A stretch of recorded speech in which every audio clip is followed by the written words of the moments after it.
Creative Games Studios has a title that's caught my attention, and it just might catch yours. Chronicles of Drunagor, Age of Darkness. This is for 1 to 5 players ages 12 and up, and should take you about 2 hours to play. Chronicles of Drunagor, Age of Darkness is a fully cooperative and strategic board game of tactical combat in a dungeon crawl adventure for 1 to 5 players. COAD AOD is based on multiple 3D scenarios, each of them played separately or in a continuous storyline. Each scenario has its own unique setup, darkness rules, and different goals that will be needed to be achieved in order to obtain victory. Played over a series of rounds until either the chosen adventure objective is achieved by the heroes or a single hero dies or is corrupted by the darkness itself. The order of activation is dictated by the initiative track, and it alternates between heroes, monsters, and the darkness itself. Once they all activate, a round is over and a new one begins. So players win or lose as a team. The game is won when the adventure objectives are met. The game is lost when one player is either killed or corrupted by the darkness.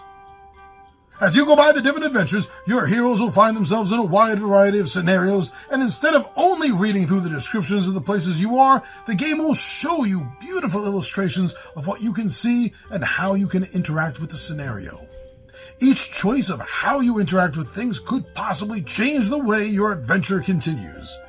Maybe you'll find a secret passage, or maybe you can find a locked chest.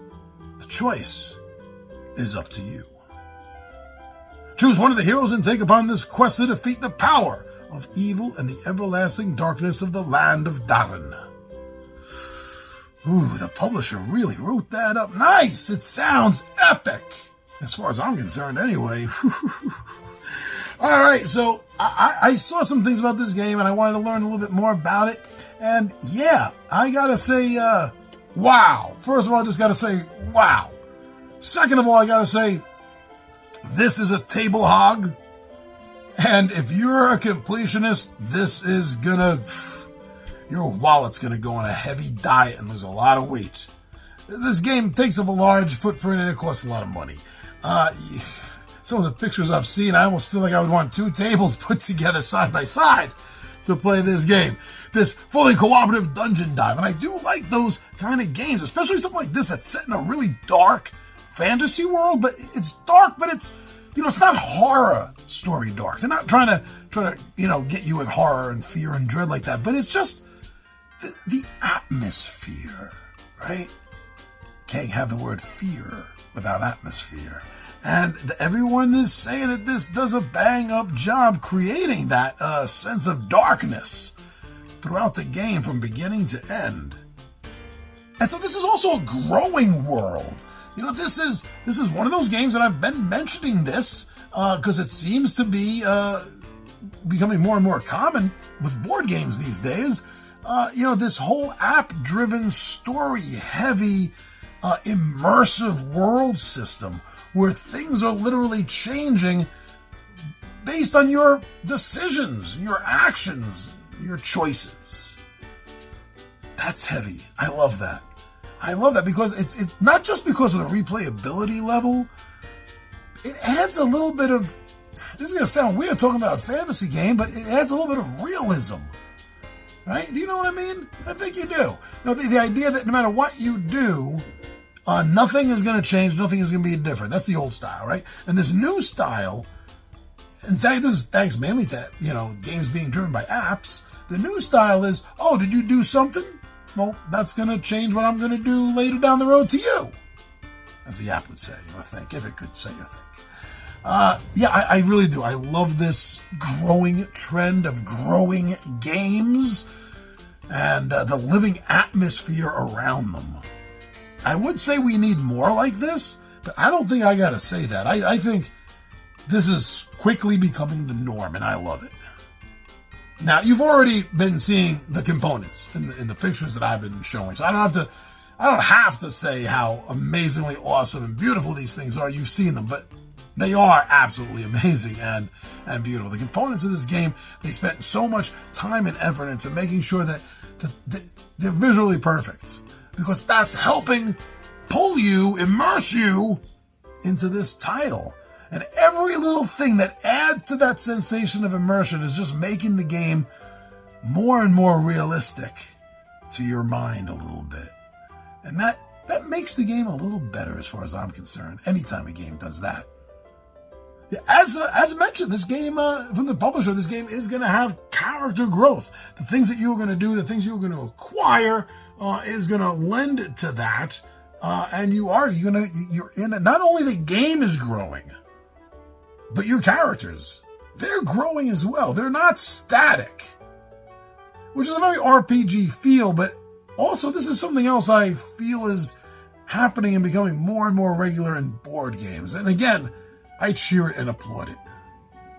Now, sometimes games can feel imbalanced by a different number of players, and many games have claimed to have solved this problem, and this is yet another one of those companies that thinks that their title has fixed that problem, that this has an extremely well-balanced sense of itself. And if you're playing solo or you're playing 5 players, it's going to balance things out for you. Like I said, a lot of games claim to do that. Some of them do it well, some of them don't. I really hope, based on everything else about this game that I've heard and read, I hope this works for it, because it sounds like just something else this game needs to work with. Now, I did mention up front that this is a huge footprint of a game. And if you're a completionist and you want to go all in, this is going to be very, very expensive. This is a game for gamers. I mean, I've heard of other hardcore games that have acted as a gateway game for 1 or 2 specific individuals, but no, generally a game of this level, this intensity, this is meant for the hardcore gamer. It's not necessarily going to be an easy walk in the park for someone that's new to gaming. Between the intense rules, and the massive amount of time that this is going to take. So know your audience as far as your gaming group goes when it comes to this title.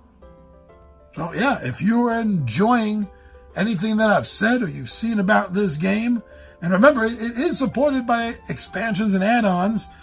There's a massive expansion called Apocalypse. But yeah, so if you're a completionist, if you're into all this, then it is a growing system. But geez, with everything that's out now, I don't see how you need more. But trust me, there's promises there will be.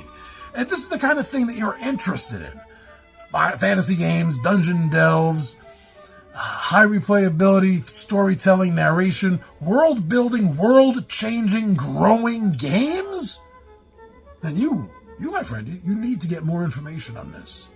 And as I often say, don't listen to influencers.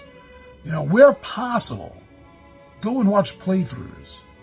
That's going to give you a far better sense of whether you enjoy a game or will enjoy a game than just by listening to some talking head telling you what they're probably paid to tell you. Just watch the playthroughs, make up your own mind, be informed, not influenced. And while you're out there going to get more information on board games, get more information on Chronicles of Drunagor, Age of Darkness.